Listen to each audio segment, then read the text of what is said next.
Okay, the ultrasonic sensor. Ultrasonic refers to a very high frequency sound that is higher than the range of human hearing. Is a high frequency sound compared to uh. Sonar or sound navigation and ranging is an application of ultrasonic sound that uses propagation of these high frequency sound waves to navigate and detect obstacles. Sonar has a wide variety of applications and a wide variety of users, from submarines avoiding underwater obstacles to hungry bats looking for their dinner.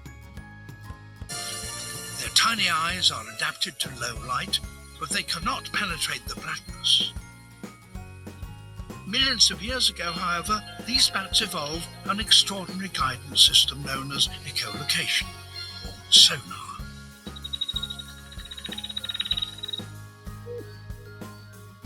A bat produces extremely high-pitched sounds in its throat and then projects them forward.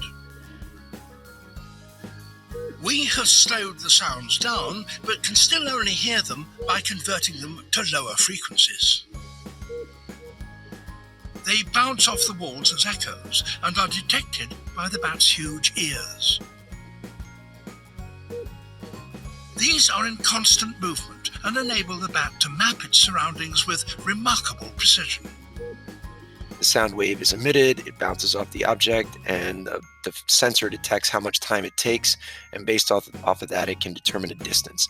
Some important things to note is the rangefinder can determine the distance to an object between 3 centimeters and 3 meters away. So if you're closer than 3 centimeters, it will result in the sound waves echoing back to the sensor before the detector is ready to receive. And if the object is greater than 3 meters away, it'll just report it as there's nothing there. Okay, here's the sensor in real life.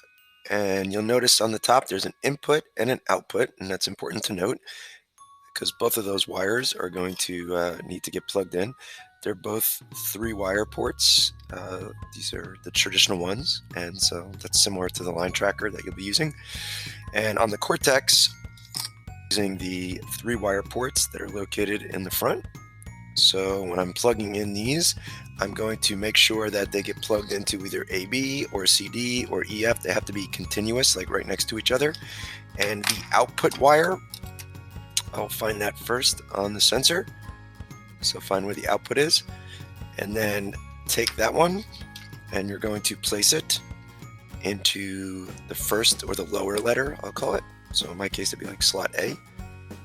And just carefully slide it in. There's a groove that lines up on the wire and in the receptacle. And then the input wire, I'm going to plug right next to it into B. And now my sonar sensor should be ready for action. Setting up your rangefinder in the coding software, go to the setup area, and we're going to add a device. And you'll be looking for the 3-wire devices, and then you'll select rangefinder. And you'd say where you plugged it in. So say I plugged it in slot E, and then I would change the name to whatever I'd like to be and say done. Okay, this lesson will require you to use a programming structure called an if statement. If and else, when you want to respond to something one time, not looped, like for example, a while loop constantly is checking and checking and checking until something becomes true. An if statement or if and else statement is going to just check once. And if it's true, it'll do it. If it's not true, it won't do it. So if the sensor is pressed, then stop lifting the arm. If something is too close, back up. If I cross a white line, then turn. How it works: if the condition is true, then run the commands that are in the next set of curly braces. If the condition is false, then skip to the code after the curly braces. So this is your basic structure for an if statement. If, and then you have open parenthesis and a close out here, and there's some kind of condition that you're going to check, and then inside the curly braces is what you will want the program to execute if this is true. Okay, so for our program, we're going to use this if the sonar distance in centimeters is greater than 10, and I'll show you how you can read those in just a moment.